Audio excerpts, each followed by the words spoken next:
ओम ज्ञानी नामपि चेतांसी देवी भगवती ही सा बलादाकृष्य मोहाय महामाया प्रच्छति दुर्गे स्मृता हर्षि भीतिम शेष जंतु स्वस्थ स्मृता मति मतीव शुभाम ददासी दारिद्र्य दुख भय हारिणी कात्वदन्या सर्वोपकार करणाय सदार्द्र चित्ता सर्वमंगल मांगल्ये शिवे सर्वार्थ साधिके शरण्ये त्र्यंबके गौरी नारायणी नमस्ते। अभी तक हमने जो बात की है वो 16 components of mind, 16 classifications of mind. दुख क्या है, दरिद्रता क्या है, ये हम बात करने वाले हैं।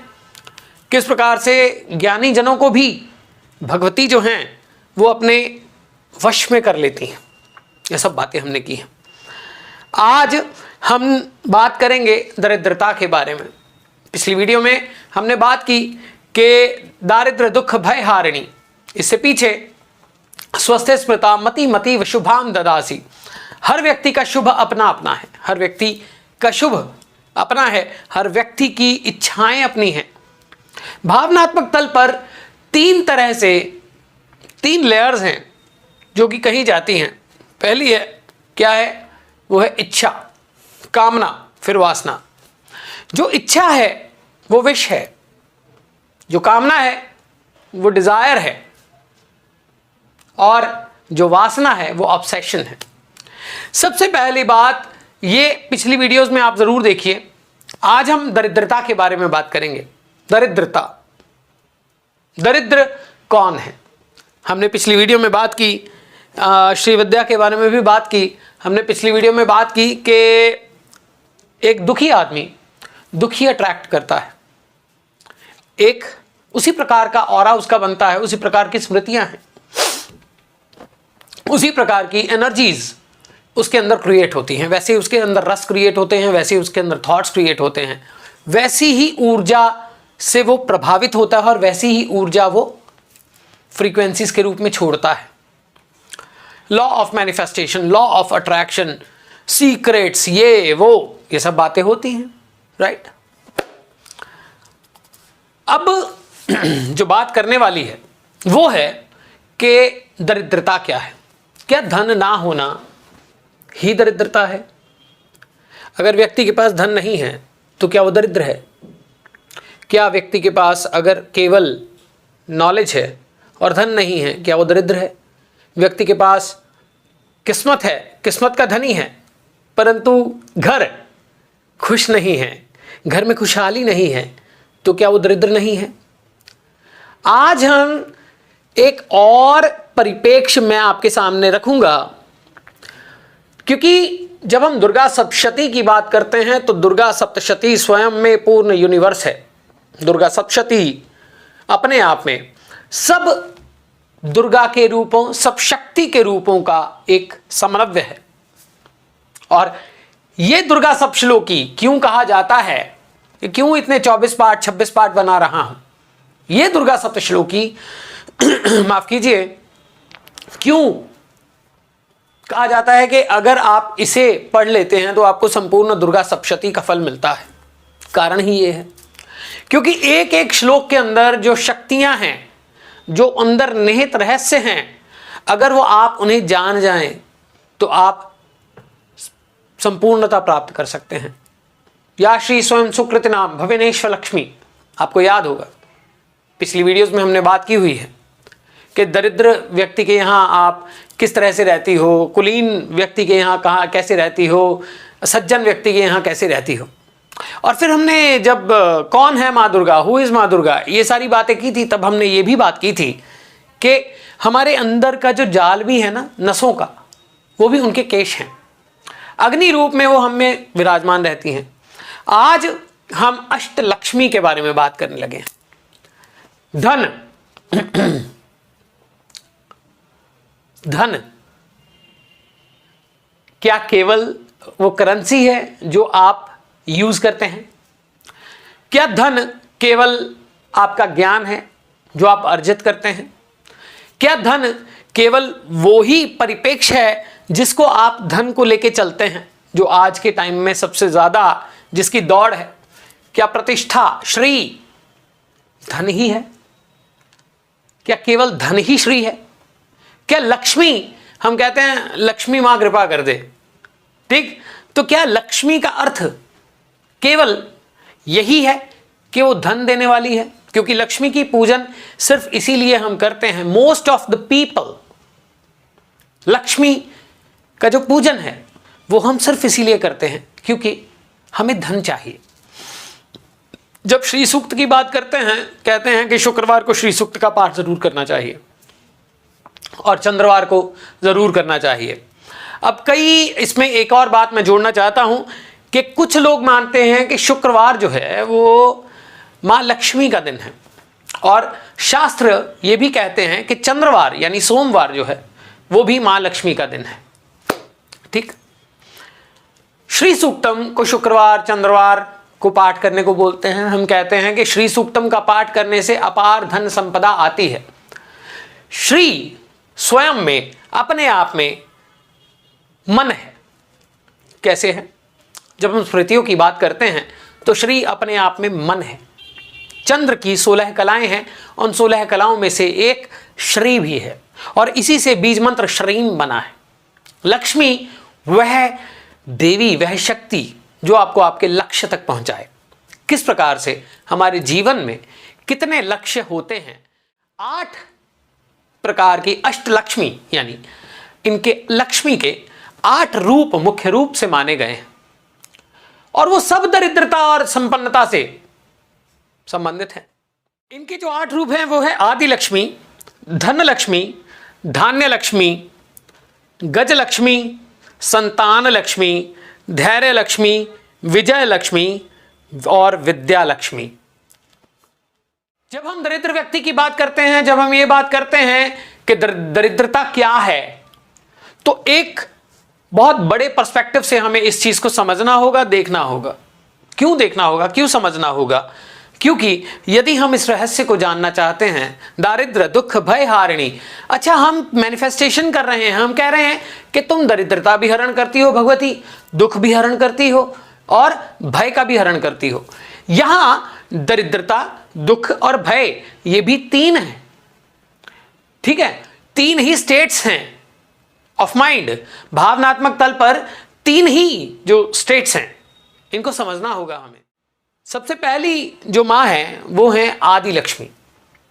आदि लक्ष्मी का अर्थ है, इंग्लिश में प्राइमोर्डियल बोलेंगे, यानी जो अनंत है, जो अनंत है, जो धन लक्ष्मी है उसके बाद वो आपका धन है। परंतु ये सभी प्रकार के धन लक्ष्मी से ही संबंधित है। आदि लक्ष्मी, धन लक्ष्मी, गज लक्ष्मी, विजय लक्ष्मी, जय लक्ष्मी, है ना, उसके बाद में संतान लक्ष्मी, ये सभी धन है। यदि एक भी, अब मैं ये कह रहा था कि इट इज ऑल मैनिफेस्टेशन। हम कह रहे हैं भगवती तुम दुखों को हरण करती हो, तुम दरिद्रता को हरण करती हो और तुम भय को हरण करती हो। इसको समझना बहुत आसान नहीं रहेगा। क्यों? क्योंकि धन को ही, पहले दरिद्रता को हमें समझना होगा। दरिद्र है क्या? दरिद्र का अर्थ यही है कि आपके पास संपूर्णता नहीं है। जरूरी नहीं है कि अगर आपके पास धन है तो फैमिली भी होगी, फैमिली है तो धन भी होगा, संतान भी होगी और प्रतिष्ठा भी होगी। ठीक, पैसे भी होंगे और व्हीकल्स भी होंगे, ये कोई जरूरी नहीं है। हर व्यक्ति जो भी सोचता है कि मैं यहां दरिद्र हूं, यहां दरिद्र हूं, वो उसी रूप से बेस्टो करती है, उसी रूप से आपको कृपा करती है। वो भगवती उसी रूप से आपके सभी कार्यों को संपूर्ण करती है। यदि हमें यही नहीं पता हम मांग क्या रहे हैं, तो फिर वो देगी क्या? यूनिवर्स हमें क्या देगा? हम कहते हैं कि यूनिवर्स हमें देता है, लॉ ऑफ मैनिफेस्टेशन है। हम दरिद्रता, दुख, भय, इस सब की बात करते हैं कि आप इन सब का हरण करती हैं भगवती, परंतु हमें खुद ही नहीं पता कि दरिद्रता कितने तरह की होती है, धन कितने तरह का होता है, अष्टलक्ष्मी का सिग्निफिकेंस क्या है। अष्टलक्ष्मी क्या केवल वही एक स्तोत्र है, अष्टलक्ष्मी स्तोत्र, या फिर अष्टलक्ष्मी का आधिपत्य हमारे जीवन में किन किन चीजों में है? हम तो केवल लक्ष्मी को धन माने बैठे हैं, हम केवल लक्ष्मी को धन माने बैठे हैं। दरिद्र व्यक्ति वह है जिसके अंदर संपूर्णता नहीं है और संपूर्णता किसी के अंदर नहीं है। हम सभी दरिद्र हैं, परंतु इन नेगेटिव टर्म्स दरिद्र वह है, हम कह देते हैं ना कि ये तो दरिद्र है, किसी के अंदर चुस्ती नहीं है, तो हम कह देते क्या दारिद्र फैला रखा है यार, उठो गेट अप। वो शक्ति है, वो भी शक्ति है, जल्दी उठना। हम कहते हैं आलस, आलस से भी अपने आप में दरिद्रता है। आपका स्वास्थ्य स्वस्थ है, स्मृता मति मतीव, हम कहते हैं बेचारा, क्योंकि उसके पास चारा नहीं है कोई भी। क्यों? कारण क्या है? वो कारण उसका यही है कि उसको सबसे पहली चीज अपनी शक्ति में कमी है। और शक्ति हर तरह से आपका परिवार, आपकी संतान, आपकी प्रतिष्ठा, आपकी इज्जत, आपका नाम, आपका कुल, और उसी के साथ में आपका धन और ज्ञान, ये सभी देने वाली महालक्ष्मी है। और महालक्ष्मी मां दुर्गा, श्री विद्या, मन की विद्या। मुख्य रूप से 8 प्रकार के धन माने गए हैं। अब आप अपने जीवन में भी लेके चलें तो 8 प्रकार के जो धन हैं वो कौन से हैं? जब हम मां लक्ष्मी की बात करते हैं, जब हम मैनिफेस्टेशन की बात करते हैं, जब हम बात करते हैं कि हमें हमारी इच्छा पूर्ति चाहिए, तो इसके अंदर भावनात्मक, देखिए आनंद हो के पास यही ज्ञान सबसे पहले है कि भावनात्मक तल क्या है। जब हम बात करते हैं हमारी मैनिफेस्टेशन की, तो दरिद्रता की, दुख की, भय की, तो इसका कारण क्या है? दरिद्रता तो है, दुख तो है ना, सब है, मान लिया, पर इसका मेन कारण क्या है? 8 प्रकार के धन कौन से हैं, सबसे पहले हम ये समझ लेते हैं। फिर उसके बाद में अष्टलक्ष्मी कैसे मां दुर्गा के ही रूपों की तरह हैं हमारे। जो देखिए, मैं पहले कहता हूं ये सब एनर्जी है, दिस इज ऑल एनर्जी, ये सारी एनर्जी है। ये ऐसी एनर्जी है जिसके रहस्य को अगर आप जान गए तो आपके जीवन में सब चीजें सुलभ हो जाएंगी। ठीक, तो सबसे पहला धन कौन सा है? पहला धन है स्मृति। सबसे पहला धन है स्मृति। कैसे है? क्योंकि वो ही धन है, सबसे पहली चीज। धन क्या है? संग्रह करना। धन है आपके अंदर जो सबसे, यानी आपने कुछ संग्रह किया हुआ है, वो धन है। अब जब हम शुभाम ददासी की बात कर रहे थे तो हम कह रहे थे कि चोर का अपना शुभ है, दरिद्र का अपना शुभ है, दुख का अपना शुभ है, दुखी का अपना शुभ है। दुखी व्यक्ति कभी हिप हॉप नहीं सुनता, वो सैड रैगे सुनता है। क्यों सुनता है? कारण क्या है? ध्यानी कभी उछलते कूदते गाने नहीं सुनता, वो राग सुनता है। क्यों सुनता है? वो ध्वनि में बिलीव करता है। वो क्यों करता है? और जीवन में आप मुझे सुन रहे हैं, ये शायद आपका पिछला धन है जो एकत्रित है, जो उस एनर्जी को इनवाइट कर रहा है। ये सबसे पहला धन है जिसको हम कहते हैं संग्रहित धन, वो है स्मृति, जो कि आपके कई जन्मों का विस्तार स्वयं में लिए हुए है आपकी अनकॉन्शियस स्टेट के अंदर। वो रहस्य जो कभी छुपते नहीं, वो रहस्य जो आपके अंदर तह बनकर बैठे हैं, वो रहस्य जो आपके जन्मों से लेके इस जन्म तक संग्रहित हैं। वो स्मृतियां जो आपने पिछले जन्म को तो छोड़ दीजिए, इसी जन्म में बनाई है, वो भी आपका धन है। ये सबसे पहला धन है। ठीक है। दूसरा धन है धन, पैसा, अर्थ। और जीवन में सब चीजें प्राप्त करने के लिए साधन जो मुख्य रूप से है वो धन है। धन संपत्ति, धन पैसा, करेंसी। धन आपके धन भी एक शक्ति है, बल्कि कलयुग में तो कहा जाता है मुख्य शक्ति ही धन है। ठीक है, पैसा ही। लोग बोलते हैं ना कि अगर तेरे पास पैसा है लोग पूछेंगे कैसा है। हर व्यक्ति इसी दौड़ में है कि मैं ज़्यादा से ज़्यादा धन कमा लूँ। आप किसी कॉर्पोरेट जॉब में हैं, आप किसी और जगह पे हैं, और ये भी एक धन है। यानी जो दरिद्रता का जो चैप्टर है उसमें एक धन ये भी है। अष्टलक्ष्मी का ये रूप है, उसको धनलक्ष्मी बोलते हैं। फिर आ जाता है ज्ञान। ज्ञान ज्ञान अपने आप में पहले तो स्मृति है, फिर धन है, फिर ज्ञान है। ज्ञान क्या है? ज्ञान भी एक धन माना जाता है। आप किसी चीज के ज्ञानी हैं, आप कोई चीज अपने जीवन में अर्जित कर चुके हैं, आप कोई स्किल ले चुके हैं, जिसको हम स्किल बोल देते हैं। स्किल भी एक तरह का ज्ञान है, इसी में विद्या भी है, वो भी आगे बात करेंगे। तीसरे प्रकार का, चौथे प्रकार का जो धन है वो है ज्ञान। ठीक है, फिर उसके बाद आ जाती है संपत्ति। मुझे घर चाहिए, मुझे साधन चाहिए, मुझे जीवन में ये चीज चाहिए, मुझे जीवन में वो चीज चाहिए। ये सब अष्टलक्ष्मियों का ही स्वरूप है, यही आपके जीवन के लक्ष्य हैं। सबसे पहले स्मृति ही आपकी सोल का लक्ष्य है कि आप उस एक गर्भ से दूसरे गर्भ में आए हैं। वो स्मृतियां, वो कर्मों के फल, वो आदि लक्ष्मी बेस्टो करती है आपको उन चीजों के बीच में। और फिर संपत्ति है। संपत्ति जो है वो कौन सी है?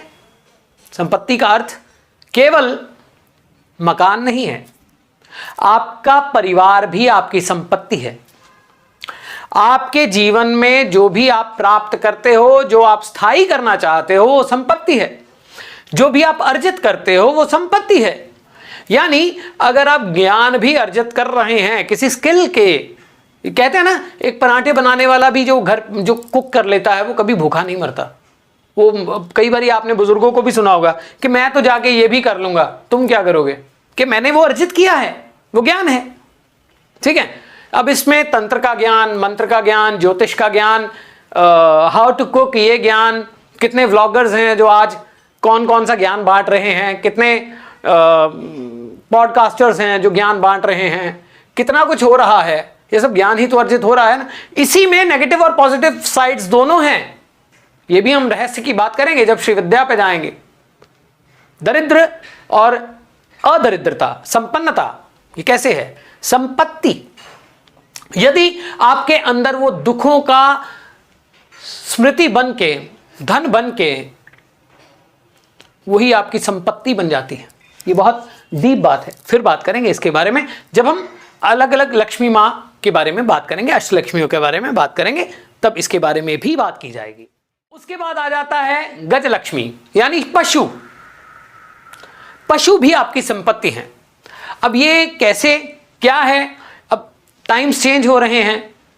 कोई जर्मन शेफर्ड रख रहा है, कोई गौशाला खोल रहा है, कोई गौपालन कर रहा है, कोई भैंस पालन कर रहा है, कोई कुछ कर रहा है। वो भी एक तरह से आपकी संपत्ति ही मानी जाती है, परंतु इसके बारे में बहुत ज़्यादा बात हम नहीं करेंगे क्योंकि ये बहुत कंट्रोवर्शियल टॉपिक है, क्योंकि इसमें कुछ संवेदनशील बातें भी आ सकती हैं।